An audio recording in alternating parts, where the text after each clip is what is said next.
Since 1937, Knud E. Hansen has been at the forefront of maritime innovation, delivering customized vessel designs that navigate the world's waters.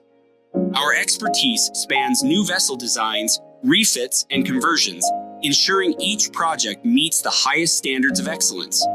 With a comprehensive suite of services, including naval architecture, marine engineering, HVAC design, and energy optimization, we provide tailored solutions for every maritime challenge. Our commitment to innovative design is evident through our advanced 2D and 3D visualizations, allowing clients to experience their vessels before construction begins. At Knud E. Hansen, we don't just design ships, we craft maritime solutions that are efficient, sustainable, and built for the future. Join us on a journey where tradition meets innovation, and let's navigate the future of maritime design together. Mark, good to see you, brother. Likewise, Rick. It's good to be here. We're in your place in Wellington, Florida. Yeah, welcome to my little airport. Yeah, I was going to say, I don't see much yachts around here. Well, I moved Except out. those models back behind us. I moved out here because of the airport, and then my wife got into horses, so we're kind of in heaven. She's got her horses, I got my airplanes. we drove through equestrian country, polo fields, and just horse trailer after horse trailer and stables, and wow. Yeah, and it's beautiful country. It's just beautiful up here. Yeah, it's lovely. It's quiet. There's no traffic. That's the upside. Downside is I'm an hour away from anywhere. It takes me an hour to get to Lauderdale. It takes me an hour to get to Rybovich. Yeah, well, you know what? Sometimes in life you make some trade-offs, right? Yeah. And you just drove us out through the back of this hangar, which is the back of your house, right onto a taxiway here to the runway. And we saw just a whole neighborhood full of hangars on houses and aviation, and just what a community, what a place. It's everybody's here like-minded. They're all kind of A+ personalities. They all have multiple toys, and the aviation community is very similar to the yachting community. They're very good people. They'll help you with whatever you need. If you have a problem, they're here. And it's such a nice environment of good people, like-minded people. I love it. And of course, you're famous for that saying, "He who plays with the most toys wins." That's my mantra. Yes, yes, yes. As you know, we grew up as a captain, so we got to drive the yachts, drive the dinghies, play with the toys, and the owners would get a couple of weeks a year. You had all the time. Yeah. That's a luxury. It's in a way, it's a big luxury. And because we've got aviation here, I have to assume that gave you an edge as a captain too, being able to bring that to the owner, bring that to the program. Where it really paid off was for Bernie Little. And, I had been flying since I was 13. I grew up at the airport, washing and fueling aircraft. And I loved it. My father encouraged me to fly. So at the very early age, I started working with him. And then I got into yachting as well, doing deliveries and sailing, racing and things. And what was the big event for me is after I'd done a little bit of both, I started working for Bernie Little, who was a helicopter guy. Right. He was also, for those that don't know, perhaps, he was one of Anheuser-Busch's biggest distributors. Yep. He was based in the Tampa area. Lakeland, Florida was his home base. Big Anheuser-Busch distributor. He had the Miss Budweiser racing team. That's right. So probably one of the reasons I like red. The DNA wore off. Yeah, and he started with the Merlin engine, piston engine in the hydroplanes. Wow, that was the same engine they had in the P-51. That's exactly right. And then he was the first guy to put a turbine engine on hydroplanes. But he also loved airplanes and was a barnstormer pilot as a kid. So he was a helicopter guy. And so I convinced him, because I knew how to fly helicopters in an old Bell 47, which was a piston, like the MASH helicopters, bubble piston engine. Yeah. And I couldn't afford the turbines. So Bernie sent me to Bell School to learn how to fly turbine helicopters. And that was a huge game changer. And that was worth hundreds of thousands of dollars of training that I couldn't afford. Wow. But he put me through. And once we did that, I was flying off the back of the yachts with the helicopters, and we pioneered that. Right. We started with a boat called Delfino, first big helipad on a yacht in Florida. And then my hero was, back in the day, the old Coco Chanel. Yes. The captain of that boat was also a helipilot, and he gave me the idea I want to do both. Right. So I was able to do that with Bernie. I was able to be his yacht captain and his helicopter. Didn't Bernie buy that boat? Bernie always wanted that boat. It had a helipad. I always wanted that boat as the yacht captain because in its day, it was the biggest thing we'd ever seen in Fort Lauderdale. It was a really unique boat, too. Very narrow beam, right? Yeah, it was lengthened twice. Cut in half at Merrill Stevens. Right. They put 33 feet in the middle of it at Merrill Stevens. Whoa, 10 meters of extension in the middle of it. Yep, they cut it literally in half. And that was for the Sky Mel Powers. And he had a Long Ranger on the deck. And then Bernie bought it sight unseen as it was crossing the Atlantic, and I couldn't have been happier. And so I was able to take that and extend it even farther with the helipad and put the seaplane on it. Wow. And that's what ended up being Nadine, which Nadine. was Boy, what I who sang. doesn't know about that program? Yeah, and you've had, I guess, the luxury of then working for some unique owners because, Bernie was iconic in his own right with Miss Budweiser and the Budweiser racing team and all that. But Nadine, almost everybody has seen the movie Wolf of Wall Street and Jordan Belfort, right? Yep. That was your boss. Yeah. Well, he was our best charter client. Right. When it was Big Eagle. So he would charter it 4, 5, 6 times a year, and he was very generous. And at the end of about a 2-year period, he finally said, I want to buy the boat. So Bernie sold it to him, financed it for him, and said, I'll do that if Mark stays while I'm financing it to watch after the asset, right? There you go. So I agreed to do that, and money was exchanged. And so then I was kind of working for Bernie, but watching his, after the yacht and working for Jordan as his captain. And of course, that didn't last very long because I sank the boat. You sank the boat. I did. Wow, imagine that. It's funny because as a, my background initially was in commercial diving and working in the Gulf of Mexico. And I've been in 25, 30-foot seas. You were in bigger seas than that. Mm-hmm. And I got to tell you that, I was fortunate to be on a very large structure where we actually had 8 points of anchorage to kind of stabilize our structure in those big storms. You didn't have that. And, there's a lot of, there's no way Hollywood can even do it justice trying to film what it's like to be on a pitching deck in 30, 40, 50 plus foot seas. And having to execute the damage control that you've got to try to figure out to keep the boat under power and point it into the seas and, prevent its broaching. And you've got all these people whose lives you're looking after. It's a bigger story than most people realize, I'm sure. What do you remember? Is there a takeaway from that, Mark, that you're like, wow, this tons of takeaways. Take this the rest of my life? Yeah, no, there was huge lessons learned. And first, when people measure seas, it's called the average sea height. That's right. But if you measure from the trough to the top, it's a lot more. So some of the distances from the trough to the top were over 100 feet. So when you say it's 40-foot seas, that means it's 80 feet from the trough to the bottom. So what happened with Nadine, we knew it was going to be rough. It was forecast to be 4 to 6 foot seas. So anyway, back to the weather that day was 4 to 6. That boat could cut through that very easily. Right. And it was crystal clear skies. I recommended we didn't go, but he was hell-bent on going. He wanted to go golfing, didn't he? He wanted to go golfing. And we had a full, complement of guests on board, plus the cruise. There was 12 crew and 11 guests. Wow. And so we left Civitavecchia in Rome en route to Sardinia. 80-mile run, 4 to 6 foot seas shouldn't have been a problem. But about 2 hours in, the alarms went off and we had a Maltami or Mistral wind alert. Right. And that's the wind that comes funneling through the Alps. Right. And so it's the Mediterranean and it just funnels through those islands between Corsica, Italy, and Sardinia. It funnels the wind through. So the wind picked up from 20 knots to 30 knots to 40 knots. And in about 2 hours, the seas went from the 4 to 6 to 8 to 10 to 20 to 30. And then we started to get hammered. Is the ocean deep right there? Is the Med? It's very deep.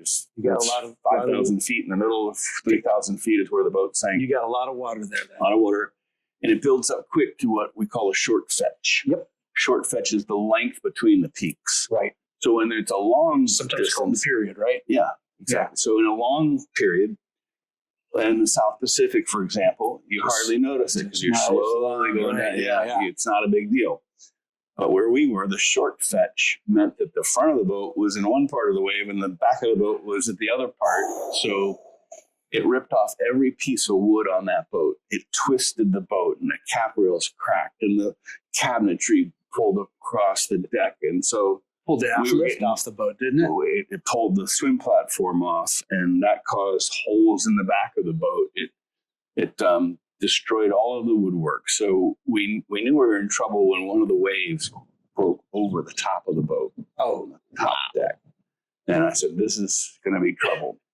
So probably halfway through, we had no choice but to keep going, because if we turned around, we would risk broaching. Oh yeah, and that would be the game over. Yeah, it would have been game over. And so we slowed down, and we were able to go up and over these waves by giving it throttle to go up to maintain steerage, and then pulling it off at the top. And as it fell off, just surf it. We surfed on down, and then the bow would then bury into the next wave. And when it did that, it imploded the bow hatch. So we had an old dog-style sailing type wooden hatch. Wooden slat hatch. For the crew. Right. Crew entrance, it slid. And that imploded and just splintered.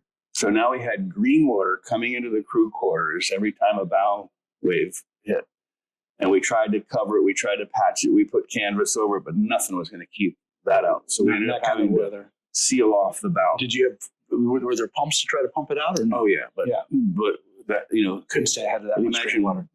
Blue-green water coming into a 4-foot by 3-foot hatch, pouring into the crew quarters, nothing was going to keep up with it. No. So one of the lessons that I learned, and from the Budweiser days, we had cases of beer in the bilge for storage. Well, that cardboard got soaked and ate up and clogged the bilge pumps.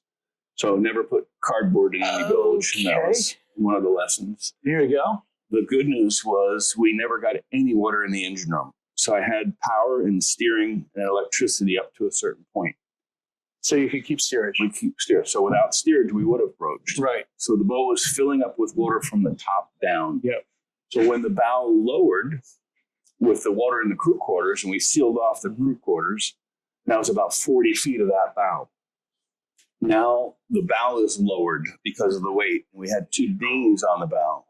Well, the fatal blow was one of the waves broke one of the dinghies off its chocks and chains, and it came through the dining room window. Oh, geez. Now we had blue-green water coming in the forward dining room window and going down the staircases to the guest rooms. So now we're sinking from the top down. That's not good. There was never a hull breach. No. But we had blue water coming through the staircases and coming through the salon. Where were the guests at this point? Well, I had put them all in the main salon and put them all in life jackets as this was happening. And I called a mayday at that point when the dinghy came through the window and we had water coming in and that kind of volume. I called the mayday. It became unmanageable. And that was about 3 o'clock in the afternoon that I called the mayday. Crystal clear skies, blue skies, not a cloud anywhere, but big winds, big seas. And I only had one choice, and that was to head slowly into the waves.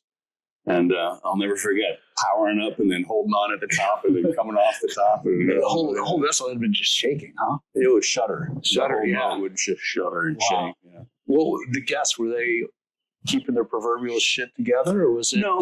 No. They were freaking out, and Jordan wanted me to fly him and his wife off in the helicopter. And I said, great! Yeah. I said, I cannot believe that I'm the captain. I can't. So did he revert to pharmaceuticals after that? So wow. So but this saga didn't end till the next morning, if I understand. That's correct. So when I called the mayday in, they immediately dispatched Navy helicopters. They tried to, by the time they got on scene, it was about 6 o'clock and the sun was setting. A couple of freighters had diverted to try to block our waves, but we almost ran into them. Okay. So now we have the helicopter guys coming down, trying to land on the deck of the Nadine. They couldn't because they were swinging. The boat was moving. Guys were getting hurt because we had the helicopter on the back deck. So the Navy said, unless you throw the helicopter off, we can't rescue you. So the decision was made to throw the helicopter off. A bird very similar to the one that's behind you. Identical. Same model. There you go. Same model. So I prepped the crew and I said, look, we're going to rig this thing. And when I give you the word, I want you to turn 10 degrees off our heading. When the boat leans over, we'll unstrap it and throw it in the water.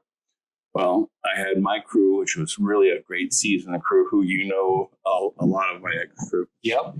And we had all of it prepped. And when I finally gave the word, adrenaline was running. Oh, you bet. I had it down to 2 straps holding it on. And when I gave the word to my first officer to turn that 10 degrees, the boat leaned over and I lifted up the front of the helicopter and it went off to the side, landed upside down. And by this time it's night, it's dark. Well, all the lights of the helicopter came on because the battery shorted the switch. So now there's this eerie, iridescent view of the helicopter. Blue water, clear. Floating away at night away from us. And I'm like, oh my word. So now I have a clear deck, but it's nighttime, so they couldn't do any rescues till the following morning at sunrise.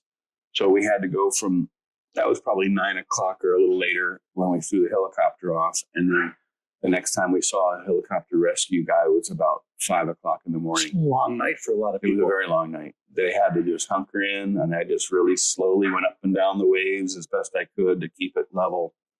That's incredible. I mean, it makes me think about the El Faro tragedy that happened a few years ago, and there was a lot of reasons why that boat sank with all hands, but primarily when they lost engine power, they lost steerage, right. and then they broached, and that was that.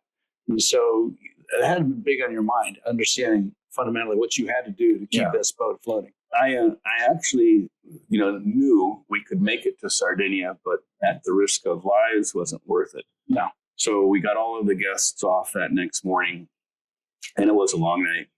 And then I was down to 3 of my crew, my engineer, my first mate, my second mate. We were all on the helm, and we had a decision to make.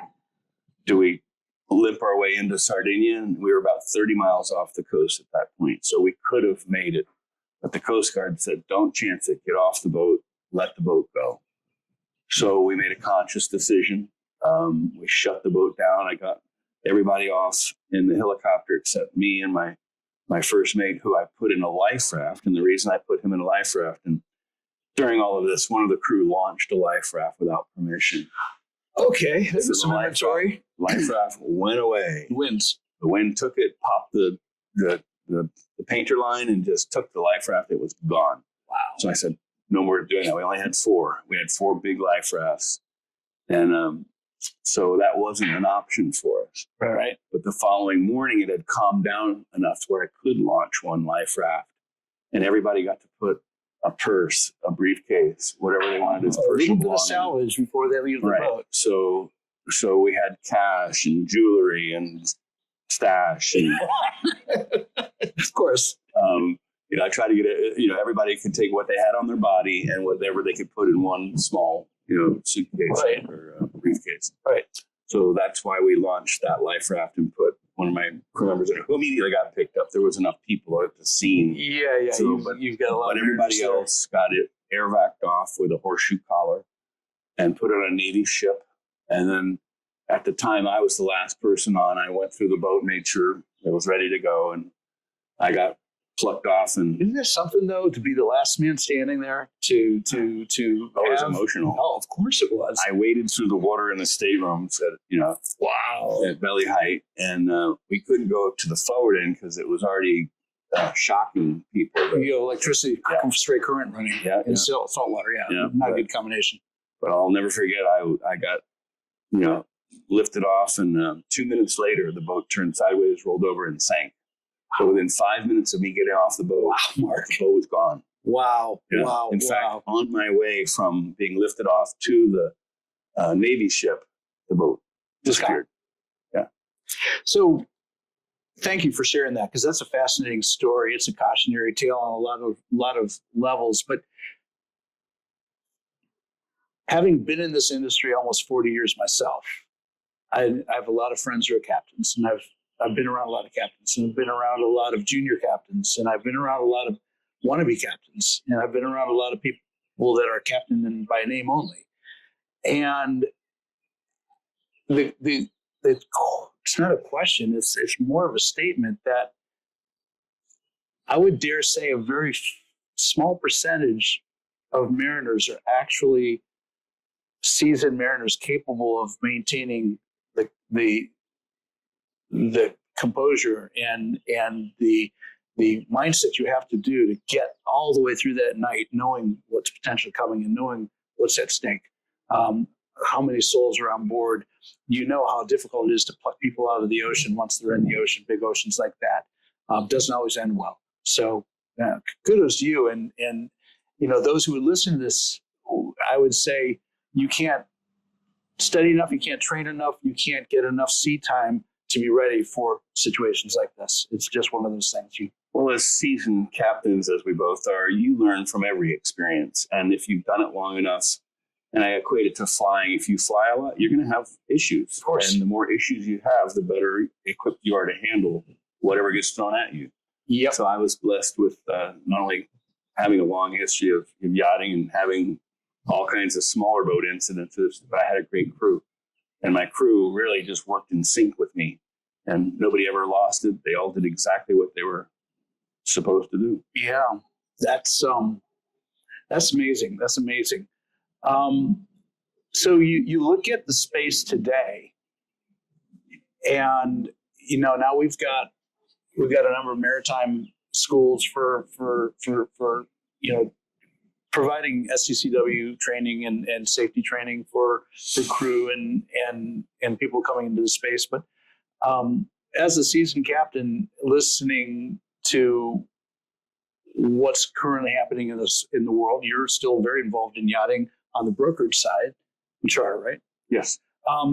What would your advice be to those that are either wanting to come into this space or are in the space, but they're still a little bit green, they're still trying to figure things out? Well, I think if you want to have the best experience, I always say start by sailing. You learn the fundamentals. Mm-hmm. You learn what a boat does in the wind and how to work with the wind and how the momentum is and how to deal without power. And Yes. So I think the best sailors are guys that grew up sailing versus powerboats. Right. And the second thing I think is working your way up from smaller boats and incrementally moving up. And I see these guys that go from zero to hero. I see it all one the day time. they're a mate, the next day they're the captain of the boat they were the mate on without having the incremental experience of docking and anchoring and having those experiences on smaller vessels, knowing what to do with the bigger vessels. So my preferred captains are guys that grew up either sailing and then worked their way up the ladder and gained all that experience. And it's kind of the school of hard knocks. Yeah. No, it is. It's a long view. It's a long game. I tell people all the time that ask me, how do you get successful in this industry? And I say, one, it's time in the box to show up. You need to participate. You need to be involved at whatever level or whatever you're doing. Yeah. So I have a pet peeve about these younger captains. They don't know how to navigate old school. So I grew up with a sextant. You're right. And, the navigational tools of dead reckoning. That was a requirement for you to get your licensure too, wasn't it? Yeah. To get any oceans, you had to have celestial. And I navigated, and this is what I wish for these modern captains is for them to learn how to dead reckon. Right. And that's being able to navigate without anything but a compass. Yeah. What happens when the satellite network all of a sudden turns off for some reason? Well, your GPS, these kids nowadays, they don't know how to do anything else. So for me, that would be a wish.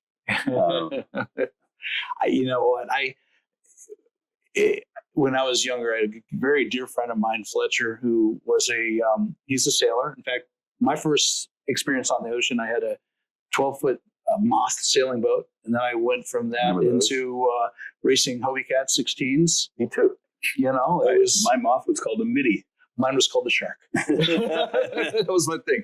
And I had a Hobie Cat 16. That's funny. When I wanted to become a diver in 1975, my parents were like, no, it's dangerous and there's sharks in the water. No diving. It's like, I'm sailing. I ended up selling my moth in the St. Pete Times to get the money to get my diving license, my lessons and certificate, and then my first set of used equipment. But I still continued to race Hobie Cats. And then I met Fletcher, and he was delivering 63-foot Irwins from St. Petersburg down to St. Thomas and St. Martin. I did the same thing. I had a charter fleet where we had the 37 Irwin, and then we had the Morgan 41s, and 44s, and the CSY boats. Yeah. We brought them all down to. Fletcher was actually working in CSY for a while. Right, so we brought them down to the moorings in British Virgin Islands. Right. So I did a couple trips with him delivering these boats, and we would go out on deck with the sextant, and we would do shoots and dead reckoning, and he showed me how it was done. And I remember being out in the Atlantic Ocean, and it was like 20-foot seas, but really long periods. And I remember being up in the bowsprit of that boat, spectacular. And we come off of the top of one wave, and I'd be looking across, and I'd see the other one way up there. We just come right on down there, and it was the most comfortable, beautiful offshore experience. It was just spectacular. And that's when you realize how you have a love for the ocean. Well, let's see, 1975, I was just a year out of high school. So you go way back. Yeah, well, I was still in high school. I was trying to find my way. You get a kick out of this. My first dive tank I made myself out of a fire extinguisher. Oh, that's terrifying. Cleaned out, and I put my own K-valve in it, and I dove with that for a couple of years. Until it was time to get a hydro. Oh, you didn't do that, did you? No, that's funny. So, Mark, we crossed paths again. A boat that I was involved in called the Almaviva. It was built by Van Mills in the Netherlands, and then you took over when she was Starship. We designed and built one of our very first nautical structures. My partner Bob Lee and I were working together on this. Ironically enough, the first couple gangways we ever built happened to be some of the biggest, most unique builds we've ever been involved in. I don't know how that works, but we built a really cool gangway on the back of Almaviva Starship. And you use that as a go-no-go gauge for your flight operations. Well, we used it for everything. First off, it was the back of the boat. Yeah. Second off, you could swing it out and keep it at water level as a dock. So now you had a proper way to bring your dinghy in and dock it. Yeah. And then thirdly, it was a gangway. You could raise it and lower it, and the end of the platform would stay self-leveled. It's self-leveled. Yeah. And then we would use it as a diving board for the charter. We'd raise it up to the top. They'd jump off. But when with the most toys. Yeah. And then when we had the helicopter operating, I would swing it out because it stuck out as far as the stinger on the helicopter. So that would keep boaters from zooming by and clipping the good idea helicopter. So that was a very useful, incredibly useful, fun platform. So how far after that point in time in our careers did you segue from running boats to coming to the beach? When Nadine sank, I said, I'm going to do this again. So I took a month off. So sink another boat? No. Oh, but I didn't want to stop my career as a captain on a bad note. No, of course not. So I agreed to come back and take over Almaviva if I could put the helipad on it and have a helicopter and put it into the charter program. So Bernie, I'd done this on several yachts where I'd literally sketched out on a piece of napkin paper what my idea was, and then we built it.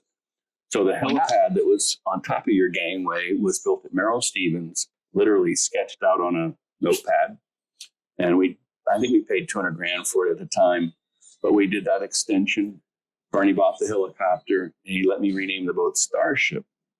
Well, Bernie thought it was for his movie star friend Starship, and he had no idea I was a Trekkie. And so we had the original coming out party for Starship, sponsored by Anheuser-Busch for a Halloween costume party. Oh, man. Bernie didn't know it, and it was half owned by a guy named Wayne Huizenga at the time. We know Wayne. Yep. So they didn't know what I was up to as far as the marketing. They just thought, great name, Starship, whatever. But I had put all the crew in Star Trek uniforms. We had an alien look-alike party at the Fort Lauderdale Boat Show. So probably 600 people showed up because it was an Anheuser-Busch kind of sponsored event.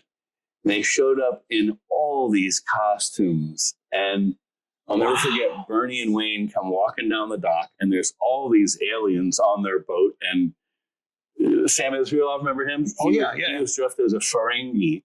And he went up to Bernie, and Bernie said, "Get the F out of here."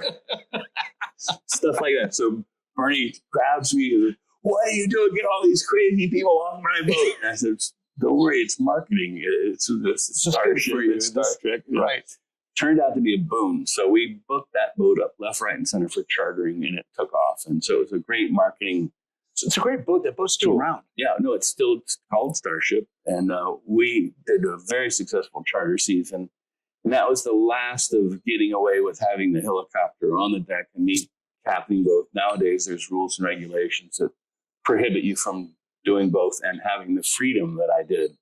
Because I was able to take our guests into volcanoes and waterfalls and touring everything with the helicopter and then landing on the deck as we're moving along. Yeah, so, it was a different world, wasn't it? So that was my last hurrah. And then I think I ran that boat for 3 years and then decided to become a broker with Wayne's nephew, Steve Hudson. I remember because I was involved in building Steve's boat at Newcastle. Okay, sure. And Harbor Island. Yeah, Harbor Island. And I've met Steve a few times. Wonderful gentleman. Very benevolent for our industry. And of course, the Huizengas did an amazing job with Rybovich. I actually got a little closer to Wayne Jr., who became a friend. And so, and to Wayne Jr.'s credit, because I didn't know Senior very well, I casually said hello, but Wayne Jr. and I actually got pretty close. My wife at the time had cystic fibrosis, and we were looking at going to get a lung transplant at Duke Medical Center. And he basically stepped up and said, "Hey, listen, if you need any help getting her up there, I've got an airplane." He was just over the top generous. Works out that we actually relocated up to North Carolina, and it went real well. But just to his credit, that was in 2013. He offered something that was not asked for, and that he certainly didn't need to. But it was a good reflection on the kind of, that was the entire Huizenga family is like that. And I was so blessed to be able to work for Senior. And one of the reasons I took the Alma Viva is because of Senior owning half of it. I wanted to get into their family and operate it. And I loved Bernie Little as well. But the Huizengas gave me another huge opportunity. Huge. They backed me in things. And Wayne was a blast. He was funny. He was fun. He was smart. Yeah. And then I got to know Junior, and I'm still working with Wayne the Third. Wow. So see? Yeah. Multi-generational. We talk about that. I love that. Yeah. Were you involved then when Floridian came onto the scene? Yes. I helped him buy Floridian. So Floridian was another sketch on a napkin. Huh. So Floridian. Ocean Fast. It was called Aussie Rules. That's right. Aussie Rules. By Greg Norman, who Wayne knew. And I remember they had the 45-foot sport fisherman on the back deck. And then I said to Wayne, Wayne and I were talking about our next project. And so I sketched a helipad on the back of Aussie Rules. Wayne said, let's do it. So we hopped in his Gulfstream 450 at the time, or Gulfstream 4. We flew from Fort Lauderdale to Spain, non-stop in his jet, got out, went to see the boat for 1 hour, turned around, hopped on the jet, and flew back. Wow. And bought the boat. And then I put it in Jacksonville, and we had Marine Associates do all the drawings for a proper commercial helipad. That was a huge difference. I was doing touch and go pads all day long because it didn't require much heavy engineering, but it fully certified for refueling. It had to have double wall pipes. It had to have a storage capacity for the foam from the firefighting and fuel spills. And then there was all kinds of safety implements and lighting and things. So we really got involved with one of the very few large certified helipads in the industry. Yeah. And Wayne had a huge helicopter, an EC 1. I've seen it. It's a big girl. And it would seat 11 people. So he could take all of his guests and golf clubs and pilots and fly for 300 or 400 miles and play golf and come back. So that was one of the last big projects I did for Wayne Senior. Now, not to it's throwing any cold water on this, but I was made aware that the Floridian project at one point in time became a bit of contention for Wayne Senior too. He had some experiences with refit, or did give him any issues in No, yachting? not at all. He was just in a hurry to get it done. So, we built the helipad as quick as we could. But no, he loved it. He loved every bit of it. And then we had a conscious decision to sell it. And I'm very proud to say that I made him over $8 million from all of the money he put in to what we sold it for. So it was not only a great experience, he used it all the time. Love it. Loved it. We used a helicopter all the time. And we had the seaplane follow us as well. They had a Twin Otter on floats. And so we would use the seaplane, the helicopter, and all the kind of the toys that I've been used to playing with. There seems to be a theme running on here, Mark. I love this. And we went all over the globe. We did Europe and Alaska and just had a blast. And Wayne was just so great to work with. But there was never a problem. What I think he and his wife didn't want to be, I'll call it travel agents, because every time they invited guests, they had to arrange the flights. They had to arrange the movement of all the puzzles and pieces. So they wanted to slow down and not have to do that as much. And that's one of the reasons they moved out of yachting. But they moved up. I met Wayne when I was in my 20s and met him in Mexico at a convention. And then I ended up working at a shipyard where I took care of his boat at the time and built the galley. So I knew of him and about him, but really got to know your him. paths recrossed in time then. Yeah. That's Yeah. interesting. But So he's a huge mentor and a great friend. And again, he and his family so benevolent to our industry as well. Unbelievable, generous with everything. Yep. Love it. I love it. So at some point in time, you did segue into, were you with Steve when they began IYC? Yeah. The very genesis of that? When I decided to retire as a captain, it was a conscious decision. At that time, I was going to get married and settle down and do all of that. Steve Hudson, who was Wayne's nephew, had just started International Yacht Collection. And they had been called Pinnacle Yachts up until that point. They had the office in Fort Lauderdale at the Quake. Yep. So I said to Steve, Steve, I'm getting ready to be, land-based. I said, why don't I join with you and I'll take it international. I had an office already planned in St. Martin and one in Newport, Rhode Island. And I said, I'll start your charter business, your yacht management, and we'll grow the company. So Steve and I made a deal. I had a percentage of the company, a small percentage.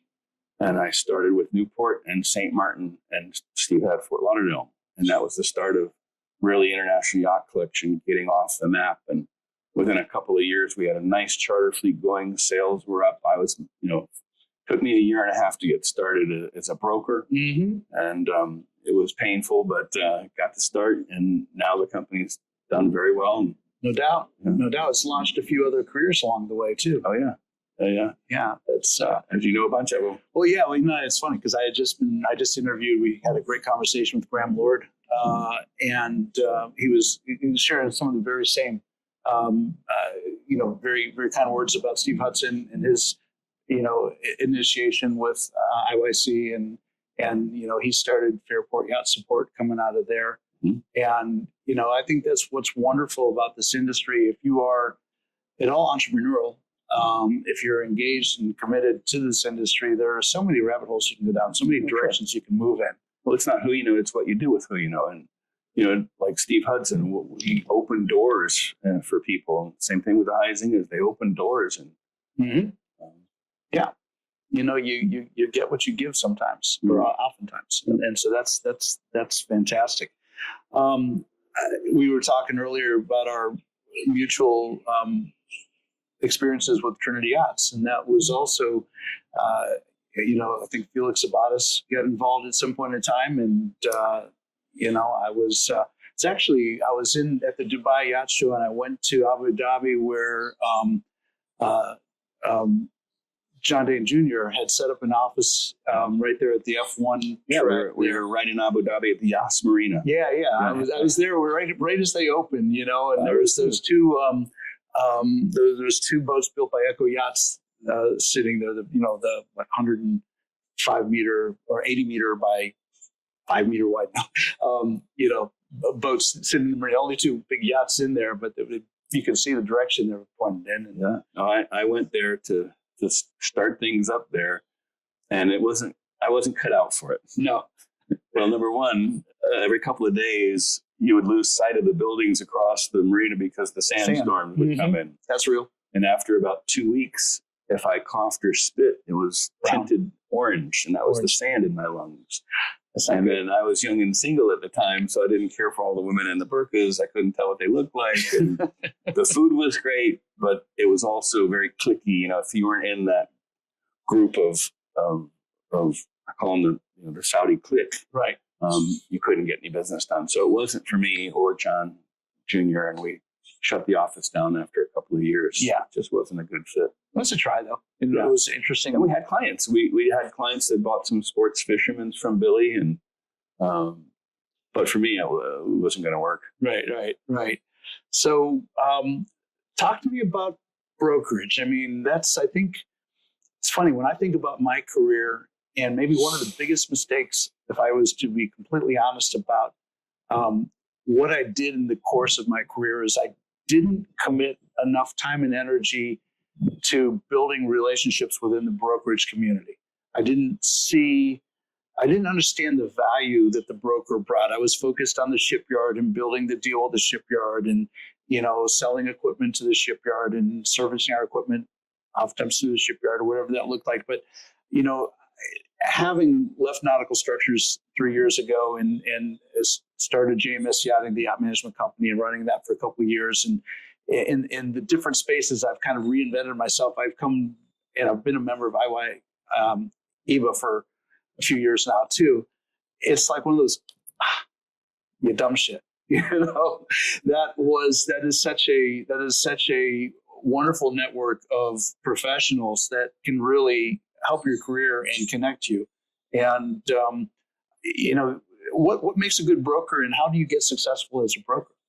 Well, I always say if I knew then what I know now, everything would be different. Well, there you go. And when I was a yacht captain, I didn't realize how valuable those connections could be as a broker. I never thought I would be a broker. I loved being a captain. I thought I'd be a captain my whole career. Right. But, I wanted to settle down and, get land based and, try to have a family. And that wasn't conducive to being a yacht captain. So the decision to become a broker, had I known it or planned it earlier, I would have been able to tap and use those connections more to my advantage.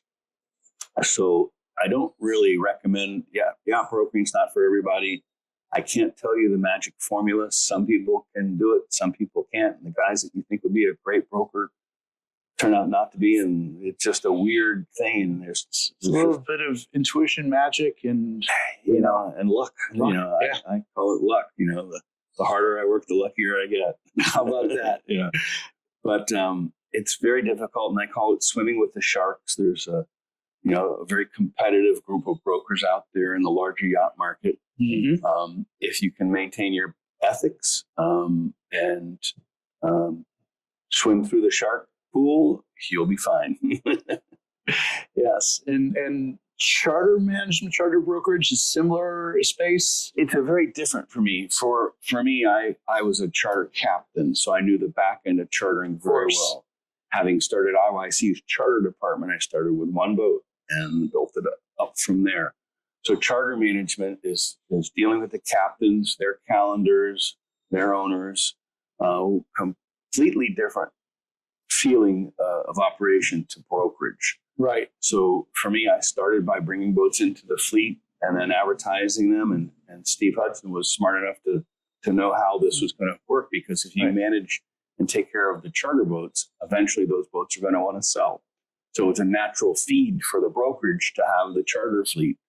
So we now operate the largest charter fleet in the world, pretty much. And it helps our brokerage because of that. And if you do a good job chartering, you may get the chance to sell the boat. Right. So and one back scratches the other. When I sell a boat, oftentimes I sell it to an owner that wants to offset his expenses by chartering.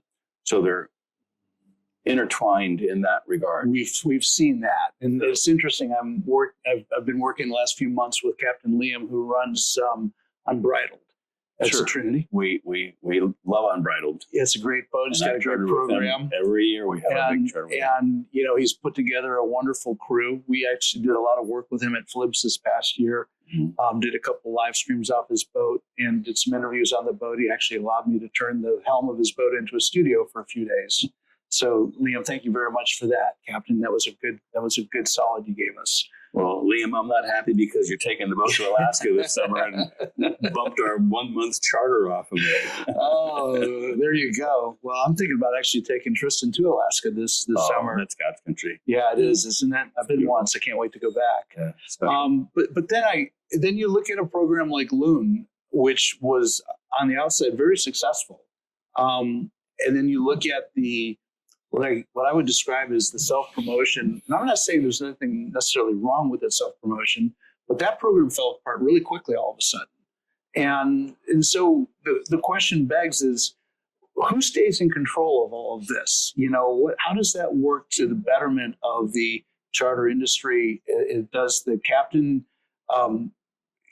stay involved in the whole program? Well, is there accountability somewhere that needs to be considered? Sure. Number one, you have to know where you stand as the captain. And you shouldn't dip your pen in the company ink, as they say, and conflicts of interest can come up by what you do and the businesses that you operate. So for me, and an owner says, Mark, how do I charter my boat best? I say the captain has 90% of the job to stay in touch with the charter brokers, do the open houses, go to the charter shows. And every chance I got as a charter captain, I would entertain the charter brokers for a lunch, 4 or 5 at a time. And, the captain regales them with yacht stories, and it's the squeaky wheel that gets the grease. So for me, the most successful charter captains are the ones that interact with the charter brokers and make them feel warm and fuzzy and have them on the boat often, give them a gift bag. You'll guarantee to get more charters if you do that. If you go beyond that, it can be, you want to hold it right there, so to speak, as far as your involvement with the boat, its management, and the business. Right. Because there's been, use between the phenomenon of below deck and what that's done or impacted our industry, our business. And you look at all the social media, the Instagram feeds, and all the stuff that's going on. There's a lot of information that gets thrown around. And a lot of it's very engaging and intriguing. And I think I can see how you can attract potential clients to the program when you see all the fun everybody's having. Sure. But at the same time, there's a certain decorum of professionalism in our industry. And, there's that side of it too, where, the crew has to be considered and looked after. And the management of the vessel needs to be professional. Thank you. That's the word. Yeah. So for me, below deck is not a good thing for our industry. I'm not happy because my rules to my crew or speak when spoken to, nobody needs to know our business. Nobody needs to know the drama that goes on behind the scenes. And that's how you run a real professional outfit. That's right. The minute you expose that to the owners, they get soured because they're not in it to hear about, your love life when you're not working. No. They want to be enjoyed in the yacht when they're on board and not have any other drama. And so don't get me started on that subject because I just well, it is it's a litmus, isn't it? I mean, it's almost like a lightning rod. There's people that think it's great because it's attracted a lot of young people to come into our industry. On the other side of the coin, it's Bravo drama. It's Real Housewives. It's that crap. Well, for me, the most successful people don't involve the clientele in any drama or backstories that are uncomfortable. Right. So segue from that to crew, new crew, green crew. When I was working the yacht management company, we'd have a lot of green crew come into our office on 17th Street. And, we'd take time to mentor them a little bit, talk to them about what they could and shouldn't do and try to find the right programs for them. As a professional, now in charter and brokerage, having run successful both programs, what would be your maybe best piece of advice to new crew coming in today? Work hard, put your head down, hit the grindstone. Yeah, it's work. Yeah, it is. And it's a job. It's a fun job. It's the greatest job for young people there is. And for guys like us who don't do so well in an office environment. That's so true. Look where we are. Yeah. So Much better. So my advice is, decide what you want to do for how long as well. For me, the young stewardesses, they come in, they'll travel for a while, and then they want to do something else.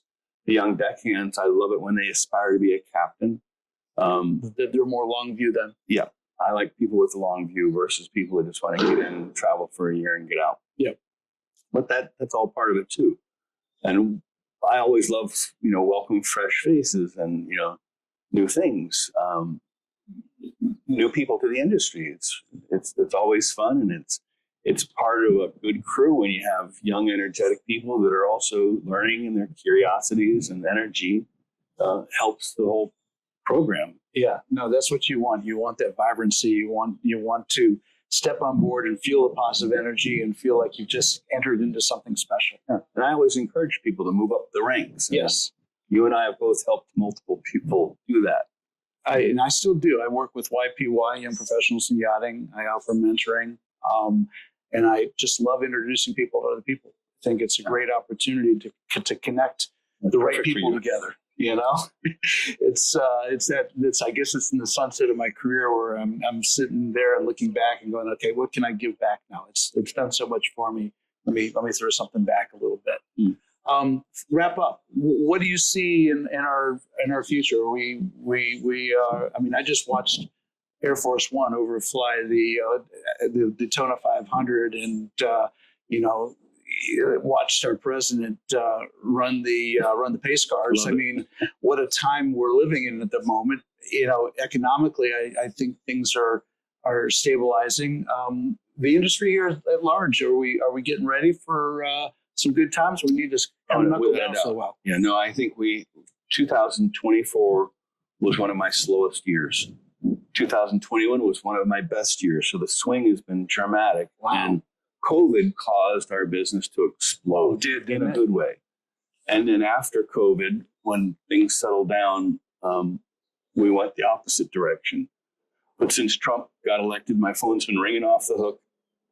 And although we all may not like the way he does stuff, what he's doing and the principles to me are a home run for the United States. I agree. And I couldn't be more supportive of the principles that he's put into place. Not so much the way he's doing it, but what he's doing and what we need. Yep. Well, when I was in Europe in November, it was just after the election. And I can't tell you how many Europeans came up and said, hey, congratulations. Looks like you guys have got an opportunity to turn things around. We're really happy. Yeah. And to hear that from the other side of the pond, I think that's also a really good indicator of the mindset that exists, at least corporately in our industry or corporately in business in general. I think there'll be a roller coaster ride in the stock market. Yeah. We're not sure what impact the tariffs are going to have yet. And that'll cause this roller coaster ride. But at the end of the day, if we can trim down the government, we can, get our economy sorted, and we're doing all the right things, I think we're going to have a boom. Yeah. Well, I'm looking forward to it.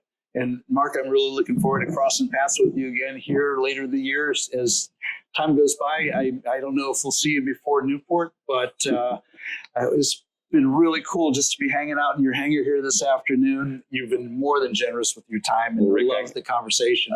I just can't thank you enough for coming up, and it's a pleasure to get back together with you. Love what you're doing. It's perfect for you. And I'm having a good time with it. Yeah. Yeah. Well, thanks, Mark. Appreciate it. Okay, Rick. Until next time, I'm out of here.